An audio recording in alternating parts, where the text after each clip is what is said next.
Конкурс «Дети читают стихи». Здравствуйте, меня зовут Ваня Чесноков, мне 6 лет.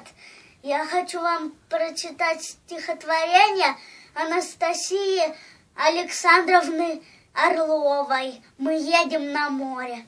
Мы едем на море, мы едем на море. Мы с морем любимым увидимся вскоре.